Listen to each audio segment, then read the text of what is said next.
Hi, ഞാൻ Rathi V K, consultant psychologist Ayurgreen hospitals Edappal. Stroke എന്താണെന്ന് നമുക്കെല്ലാവർക്കും അറിയാം. സ്ട്രോക്ക് ബാധിച്ച ഒരു വ്യക്തി അനുഭവിക്കുന്ന പ്രധാനപ്പെട്ട മാനസിക ബുദ്ധിമുട്ടുകളാണ് depression, anxiety, stress, fear, anchor തുടങ്ങിയവ. പഴയ ജീവിത സാഹചര്യങ്ങളിലേക്ക് തിരിച്ചു വരാൻ സാധിക്കുമോ എന്നുള്ള ഒരു തോന്നലാണ് ഇത്തരം കൂട്ടരിൽ പ്രധാനമായും ഡിപ്രഷൻ വരാനുള്ള കാരണം. നല്ല ഒരു മാനസിക പിന്തുണ കൊടുക്കുന്നതോടുകൂടി നമുക്ക് ഈ രോഗികളെ ഡിപ്രഷനിൽ നിന്നും റിക്കവറാക്കാൻ സാധിക്കും. ഇത്തരം രോഗികൾക്ക് നാം അഡോപ്റ്റ് ചെയ്യുന്ന ചില പ്രധാനപ്പെട്ട സൈക്കോ തെറാപ്പീസ് മെത്തേഡ്സ് ഉണ്ട്.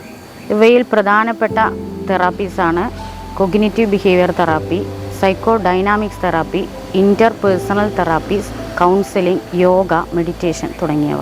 ഇത്തരം തെറാപ്പീസിലൂടെ നമുക്ക് ഒരു പരിധിവരെ ഡിപ്രഷൻ വന്ന സ്ട്രോക്ക് പേഷ്യൻസിനെ അവരുടെ ജീവിതത്തിലേക്ക് തിരിച്ചു കൊണ്ടുപോകാൻ സാധിക്കും. Thanks for watching.